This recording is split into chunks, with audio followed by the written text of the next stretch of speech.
Hey everybody, this is John Wood and I am coming to you again from East Rosebud Fly and Tackle in Billings, Montana.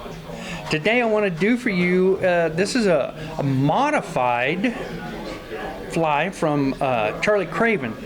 This is a modification of his Gonga fly. And I got a call a while back from a fellow who wanted some Gongas, but he was taking them to the coast of Texas and he wanted to fish for redfish. Well, Craven's Gonga rides hook point down, and since redfish are bottom feeders, that kind of creates a lot of problems, especially when you're around weeds and things. So I've modified this so it will fish hook point up, and instead of putting the eyes in the hook gap, I'm putting them on the bottom. And what we're going to use is, I like to tie these on these X series hooks. This one is the 420 in a size 1. And the eyes we're going to use are painted lead eyes, size medium. I want to get that down fast. The tail is this mini barred buggerbou, tan barred black. And then we're going to have a little crystal flash in the tail, root beer, and it will be wrapped with white schlappen. The body is a medium cactus chenille. It's got a little bit shorter fibers than the standard, and this is going to be in root beer also. And then these barred legs in sand and orange. We're going to use 4 of those. And then the head is going to be built with pseudo hair. Now, one thing I want to point out about this pseudo hair is when you purchase your fur for doing this, make sure you get the fur that's got the super fine tips on it. Some of the fur that's sold from different suppliers has wide, flat tips, and that's not going to quite work. It will work for this that we put over the top, but when it comes to spinning the head, it just doesn't work out right. So let's get started on this Redfish Gonga fly, which is a modified version of Charlie Craven's Gonga. Now I'm going to put my hook, it's like we said, this is the X Series XS 420 in the vise. I want it hook point down. And the thread I'm going to use on this particular one is a uni thread 6/0 in rusty brown. Now to set my eyes, I'm going to come back about 1 hook eye width behind the hook eye and build a big thread bump. And I'm going to use this thread bump to position my eyes, and this is going to keep me from letting those eyes slide too far forward. Once I get my thread bump built, drop the thread right in front of the bump. Then I'm going to take my eyes, make 1 loop over the center of the eye and drop it behind that thread bump. Make another loop, and then I'm going to twist the eyes a little bit and make a few loops the other direction. And what I'm doing is I'm going at a 45 from one side to the other between the eyes, trying to get those positioned in the center. There we go. Now I'm just going to make several wraps one direction and then several wraps the other direction. Make sure they're straight and level, and then I'm going to make wraps between the hook shank and the bottom of the eyes. Make several wraps there, and then repeat this procedure of making the 45-degree wraps, one direction and then the other, and then loop again between the eyes and the hook shank. Now what that's doing is it's collecting all of those thread wraps and snugging them up to the point to where I cannot move those eyes even if I wanted to. You can see it's moving the hook shank until it did spin. Now I'm going to have to do that again. There we go. Got a little too rough with it. Alright. So those are nice and tight. right where I want them. Now I'm going to come back to just slightly beyond the bend of the hook, which if you let your thread drop, that's going to be right at the front of where the barb is on this particular hook. Now we're going to take this barred mini marabou used for our tail, and I want it to be a little bit longer than the entire hook by about 1/4 of an inch. Grab that between my left finger and thumb, cinch it in place, then I'm going to pull my thread up here, and this is something I want to point out is we need to leave a gap between the dumbbell eyes and where we stop the body so that we've got room to build the head and set that wing on top. So I bring my thread forward, and the reason I do that before I pull my marabou down is to make sure I'm in the right spot.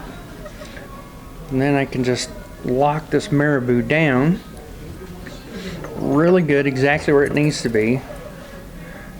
Trim it, and then get it secured in place. Now again, I'm going to stop a little bit short of where my tail tie-in point is with my thread so that I can set my crystal flash at the angle that I want it. Because this fly is going to be riding on the bottom, I want this crystal flash, which is about 4 strands, to kind of stick up off the bottom a little bit so the fish get a little bit better visibility of it. And to do that, sorry, one of those is short. Let me grab another one. Okay. Need those all to be full length. I actually got 5, which is fine. I just don't want to get carried away and put 10 or 12 of them in there. So let's do this the right way. I'm going to fold that in half, even up the ends, flip that around and cut it right in the middle. This is going to give me almost the exact length that I'm looking for. Now you're not going to be able to see this as I do it, but I'll explain it to you. I want those crystal flash pointing down below the marabou, and I want it about the length of the tail, and I'm going to clamp it over here, and it's sitting at an angle with the loose ends up near the top of the hook shank. I'm going to lock that in, and holding it in place, wrap back to where I was, and when I let go, that flash is actually on top of the marabou. Bring my thread back forward, fold this over here, and then this side you can see what's going on a little better. I'm going to hold that really tight in place, lock it down there, and that crystal flash is right where I want it. Now quickly I'm going to flip this over and trim that second bunch because they're just a little bit long. Okay, now for a body, we're going to put this medium cactus chenille in. Oh, wait a minute. First let's put our schlappan in because that's what we're going to palmer it with. Now I'm going to take, even though we're not using that portion, I'm going to go ahead and get that fluff off of the base because it just gets in the way. Makes things a little trickier to operate. And then grab it by the tip and groom those fibers back. Now, like any other feather, this feather has got a cup to it. It cups downward. This is the top side of the feather, and that's the bottom. I want that cup downward when I tie it in. Bring that right back there, close to that. And I want to catch in not only the stem, but a few of the barbs of the hackle, and that's just going to make that tie-in point just a little bit stronger. Wrap it forward, clip that tip. I'm going to bring this up here a little bit, and then now we're going to put in the medium cactus chenille. I want to make sure I get quite a bit of that so that it's very secure. And then I'm going to come right back up here to our tie-off point where we ended our marabou. And notice we've still got a gap right there. Take that chenille and just kind of wrap it on there and brush it back as I go so it's nice and full. Once you get that rhythm going, it just kind of works really well until you drop it like that. And I want it fairly thick, right up to the point where we had tied in the butt of our marabou. Tie that in, clip it with a little extra length so that we've got something to really lock it in with. Now I'm going to take my slopping and we're going to palmer that forward. And as you do, you want to brush the barbs backwards.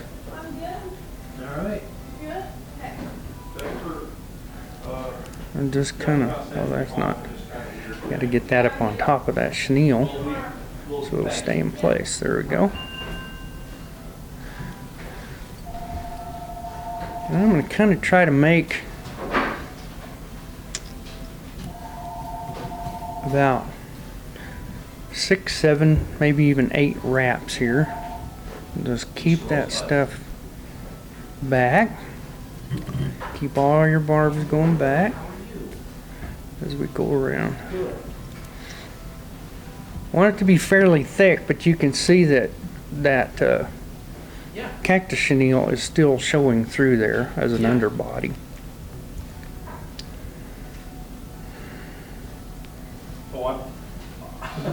Again, I'm going to bring that right up to that same tie-off point. Get up there, I'm going to strip those out of the way so they don't get in my way. And then lock that down.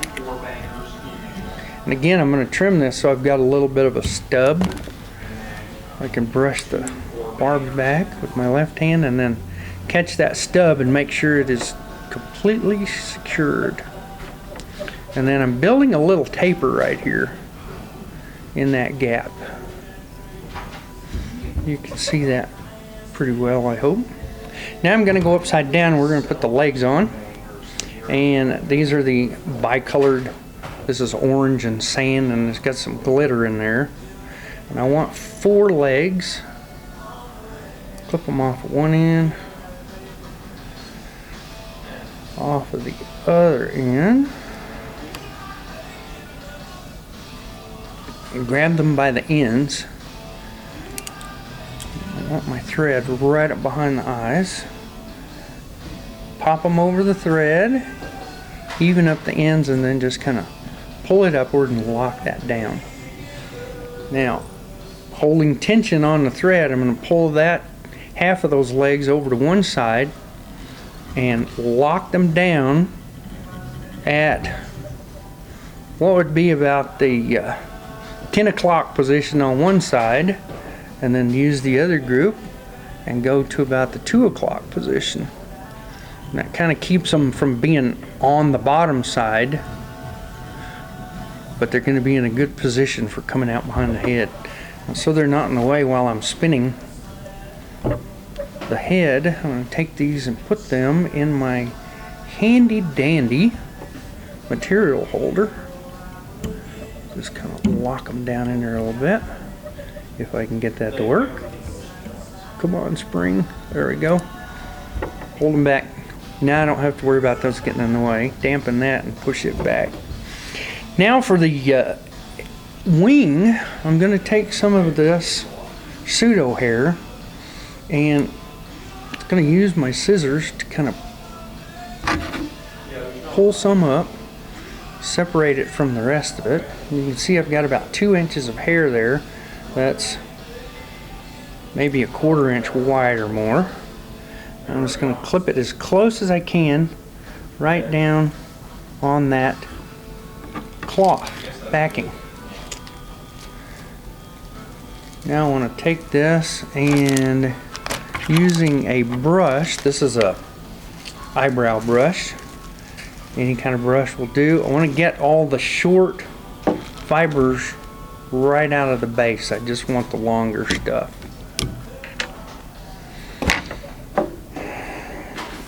And you can see what I've got there. I've got kind of a little point, and I want this about the same length as the entire body. Just going to transfer that to the other hand and tie it right there and wrap it right back to where everything else is tied in. Secure it forward, and then I'm going to clip the butt portion off and save it. And we're going to use that for part of the head. Now I want to brush these, separate it on either side of the hook, and just kind of pull that back down tightly against the slopping and get it out of the way. And we're going to build a dubbing loop. Now I tie this, I do this at about 4.5 inches is what I've worked out for this size fly. Make a couple of rounds around there. Drop my bobbin over the 2 threads over here so that they'll come together right at the fly, and then bring everything up here. Now that's long enough that I can let my dubbing twister rest. And I'm going to take one more clump of the pseudo hair, about the same as what I had before. Well, I just have so. Cut it off right at the fabric backing. And we're going to do the same thing. I'm going to grab it up here about 1/2 inch from the butts, and then brush out all the really short fibers. It's going to take some of the bulk out. And those fibers would be too short to be of any use to us in the head anyway. So now you see what I've got. Now I'm going to cut this about 1/3 at the butt and 2/3 at the tip.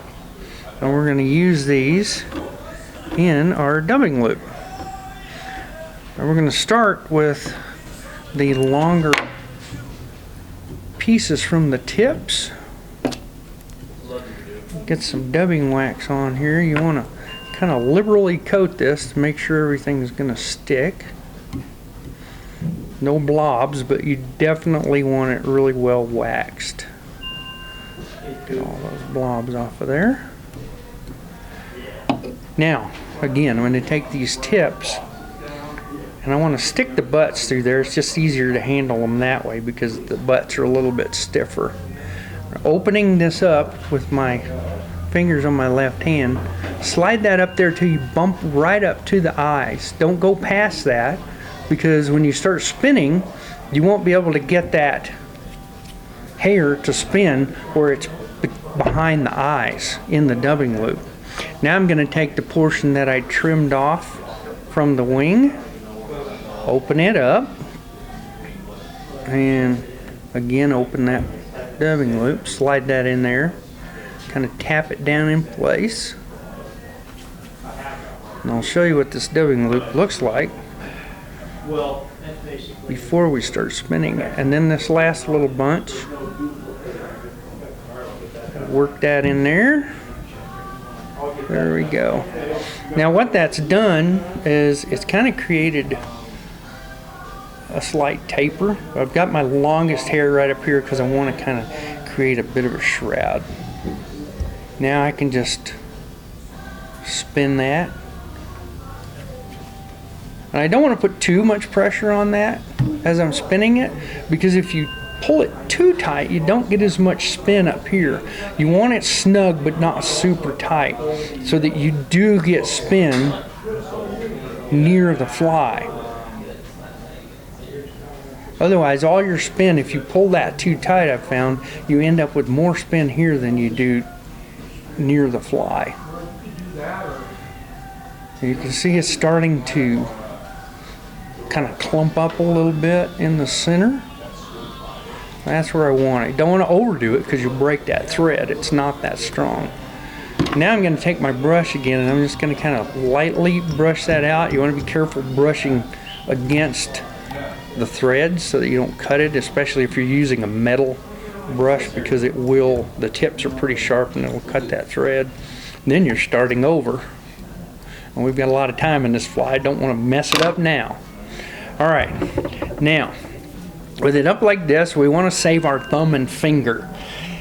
The tendency is to want to work from the top, but you end up with a thumb that looks like you've just caught a bunch of pike and tried to lip them. So I'm going to do this from down underneath, pull that, and you can see I'm wrapping right at the back of where all that thread base has been built up.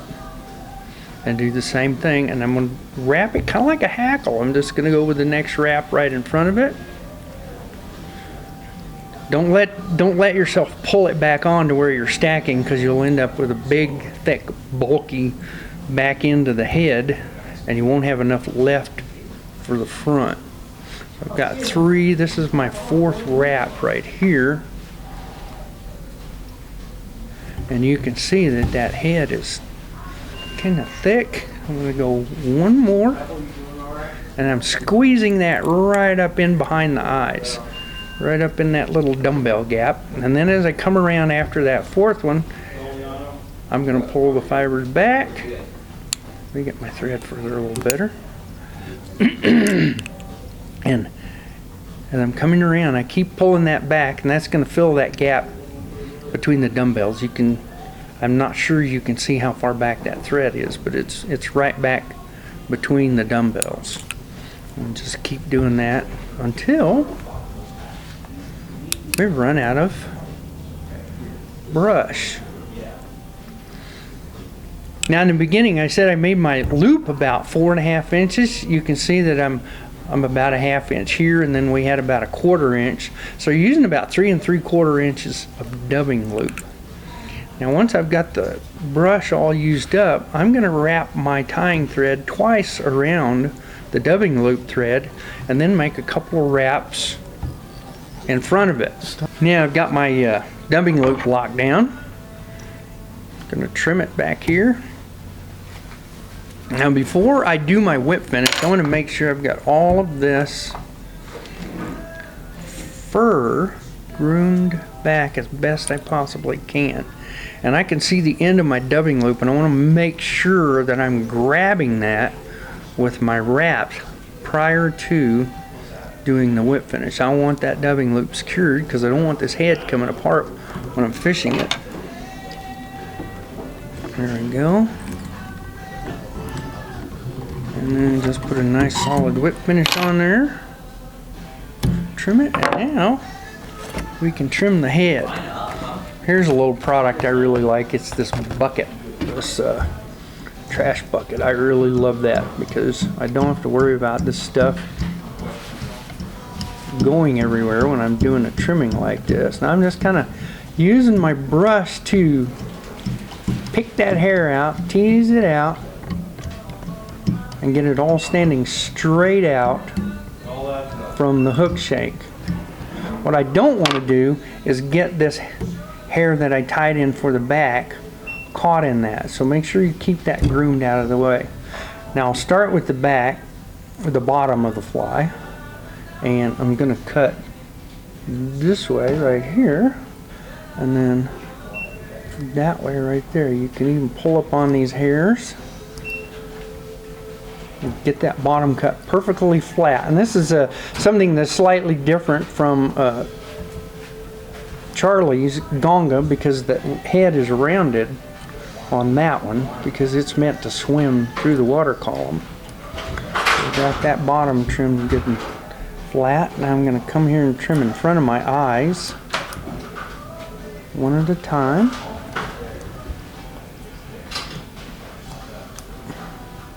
Now with everything standing out away from the hook, I'm going to trim towards the point of the hook.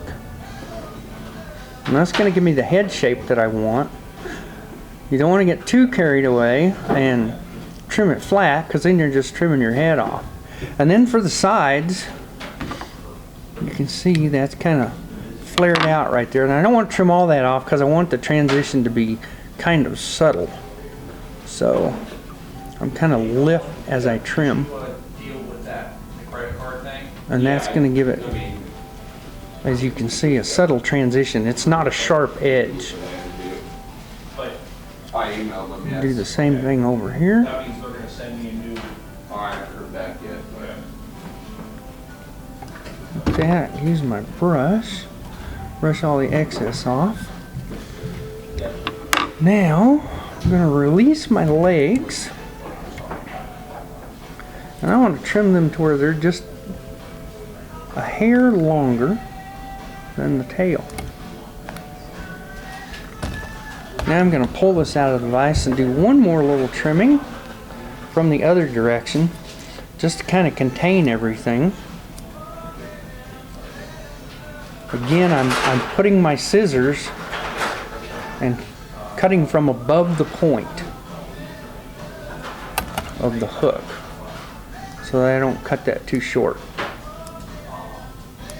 And when we're done, I put my little thing away. There is the Redfish Gonga, a modified version of Charlie Craven's Gonga streamer.